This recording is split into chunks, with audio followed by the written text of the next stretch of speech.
Hello everyone, and welcome to Hill Street.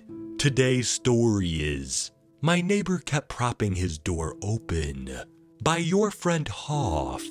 If you end up enjoying this story, please leave a like. And if you enjoy hearing stories from me, please subscribe and become a resident of Hill Street, and let me know how I'm doing in the comments. Now, let's get to this nightmare. My days of being a noisy neighbor are over. It started about a month ago when I was pulling in from work. I saw a tall, slender-looking man fiddling with a pair of keys in the door of the conjoined duplex right next to mine. I usually stayed to myself in most instances, but thought it would be rude to just walk straight into my home without at least introducing myself. I walked up to him as he was starting to open his door. "Hey there!" The man had nearly jumped out of his skin and quickly turned to face me. He had a fairly pale complexion with dark black hair, while his eyes were hidden behind a pair of sunglasses.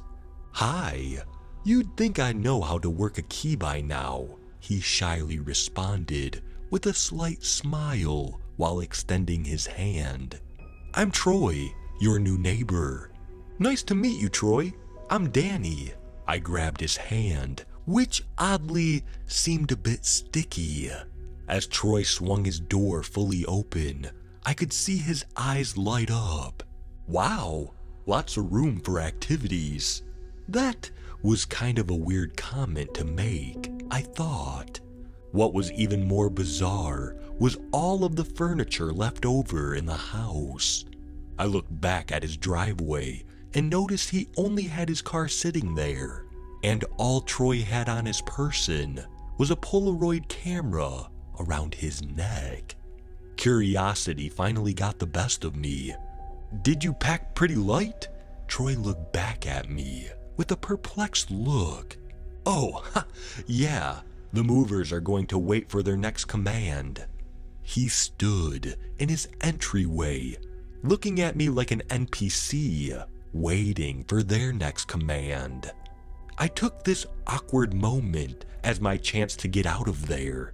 "Well, let me know if you need any help unpacking when they finally get here. Nice meeting you, Troy." He kept staring at me and smiled. "You too."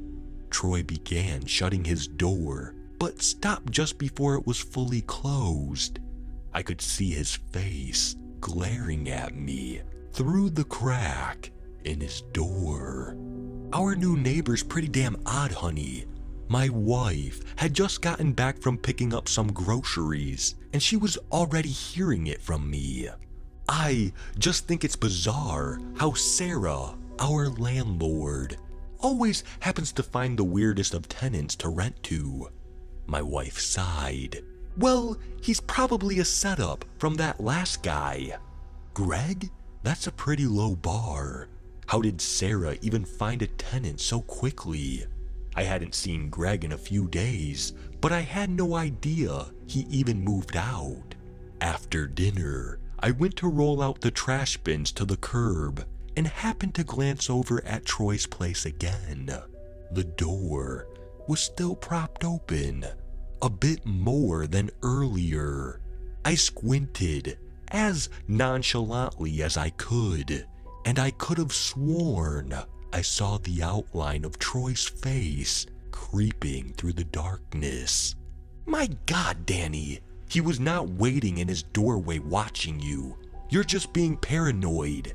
My wife apparently mistook my intrigue as paranoia as I gave her the details of my latest Troy sighting. "How do you explain him having his door propped open then?" "I don't know. Maybe the AC is down and he's trying to bring in some fresh air. Greg probably tarnished that place with all the smoking he did." As my wife said that, my eyes wandered outside to see Troy struggling to bring in a pretty sizable sleeping bag. I wanted to make more of a case with what I'd just seen, But maybe she was right. I was done debating for the night.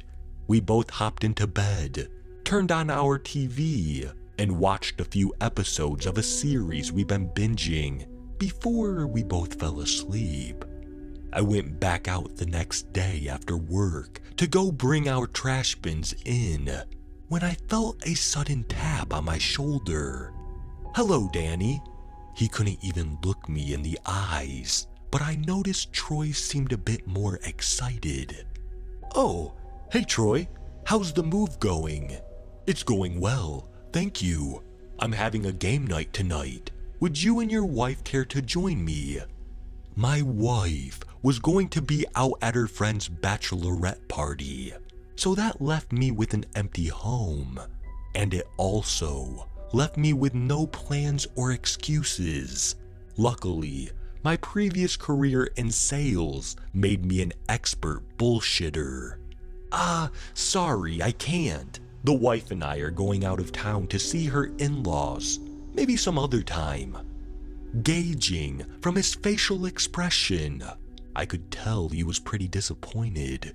I gave him a wave goodbye and started my way back in when I heard him mutter, "You know, we can't play unless you come in, Danny." That line sent a chill down my spine, but I tried to keep it cordial and did my best not to engage. "Enjoy your night, Troy." My wife brought home some B-dubs before heading out to her bachelorette party that night. So I kicked back, cracked open a couple beers, and turned on the TV to celebrate the start of the weekend. An hour or so in, I heard a car door slam outside. I looked out our window to see 3 people, 2 guys and a woman, walking up Troy's driveway with bottles of liquor and a case of beer. I realized I had seen these 3 previously when Greg was living next door. I'm pretty sure they were his rowdy drinking buddies. Maybe that's how Troy had heard of this place.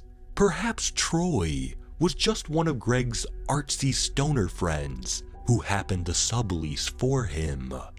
Usually, it'd be annoying to see a bunch of college-aged kids going in for a house party, but seeing those 3 relieved me a bit. It was good to see Troy at least had friends. It humanized him a bit more. Those cheery thoughts of mine were soon interrupted when I heard them pounding about almost immediately, and soon after that, they were blasting some pretty odd music on and off. I was back to being annoyed as I thought about slamming on the wall to get them to quiet down. But then I remembered I had lied to Troy when I told him we would be out of town. I buckled down and just dealt with it. As I was getting ready for bed, I heard the slam of a car door and the rev of an engine as it peeled off into the distance. Finally, some peace and quiet. I woke up in the middle of the night, needing to take a pee. As I rubbed my eyes and turned over to get up, in my peripheral, I thought I saw something scurry through our hallway. It was incredibly brief, but it almost looked as if someone had just crab walked past our bedroom door. I grabbed the baseball bat I kept underneath my bed and approached my hallway with shaky legs and looked both to my left and right. Nothing. I turned on all the lights in our place and searched our entry, but came up with nothing. After taking the most frightening pee of my life, I saw our porch motion lights had gone off. This sounds like an incredibly dumb move, and maybe the baseball bat gave me a little too much courage, but I decided to step outside to see what it was. There was a certain stillness outside, but something immediately felt off. In the distance was a rustling noise. A few steps out towards my driveway, I found where the sound was coming from. Troy's place. The rustling was followed by a giggling sound. I peered around the corner to see his door was again propped open, but even wider this time, almost fully open. This perspective gave me a full view into his entryway and living room. In the corner of his living room stood Troy, back turned to me, wearing nothing but his briefs. He dropped something and stuttered, "You're here to play." In that moment, I felt frozen, but I did my best to puff out my chest and called out, "Troy, is everything all right?" Just then, he darted across the room to hide behind a wall. Another giggle. His pale face popped out from behind the wall. Troy put his right hand over his mouth and pointed at me with his left and started giggling. His motion was so unnatural as he ran across the room, arms flailing above him to hide behind another wall, and started giggling again. His arm poked out to grab the item he had dropped earlier. "Come on, what are you waiting for?" He popped back out to stare for a second, and then hid back behind the wall. A few seconds go by, and I began to hear a childlike whimper. Why won't you play?"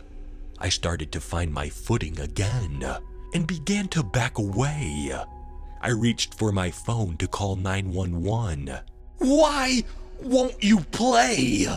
Just then, Troy started storming towards the front door with a knife. I quickly slammed it in his face and ran to my car. He pounded on his door from the inside as I threw my car in reverse and quickly got out of there. My call to the cops didn't initially lead to much. They said they checked out the place, knocked on the door to no answer, and that they couldn't do much without a warrant, but that they'd keep an eye on the place throughout the night. Luckily, my buddy Drew was able to wake up to my consistent barging of calls and let me crash on his couch. I texted my wife what had happened and to not go to the house. That next morning, her and I met for breakfast and called our landlord Sarah afterwards. "Hey Sarah, we were just reaching out to tell you that we've been having some issues with your new tenant next door to us." There was a deafening silence before she finally spoke up. "What are you talking about? What new tenant?"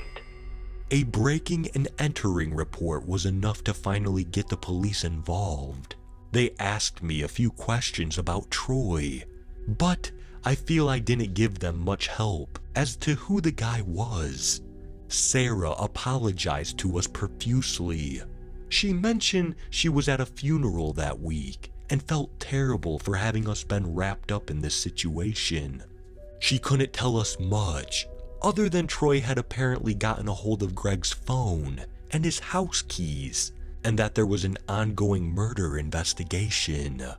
Sarah gave us the unfortunate news that Troy was still out there, but she would do everything in her power to make sure we felt safe. A few patrol cars would continue to monitor our place for the upcoming weeks, and Sarah had installed the ring alarm system. While we appreciated her concern, this was enough of a sign that we needed to move. We had saved up enough money for a new place anyways, and this was the best excuse to get our asses moving.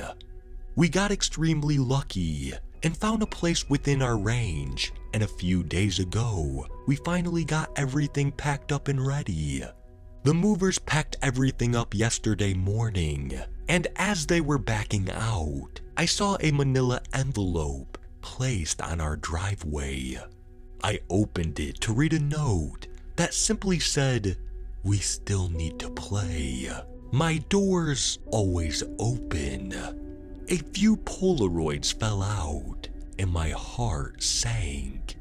One showed Greg with part of his skull cracked open. He was jammed tight, sticking out of a freezer. The photo was labeled "freeze tag" in red writing. Another Polaroid was of the 3 people that went into Troy's house that dreadful night. One person was laying face first on the floor, bleeding out, while the other 2 were tied to chairs with gags in their mouth and hardly any clothing. They had this incredible sad and awful look of fear and despair on their face. This one was labeled "musical chairs." I looked at the final photo and my chest began to feel extremely heavy. My breath was becoming more shallow. I think I was having a panic attack. The photo was a shot of me from behind, most likely pretty recently. It read, "Hide and seek."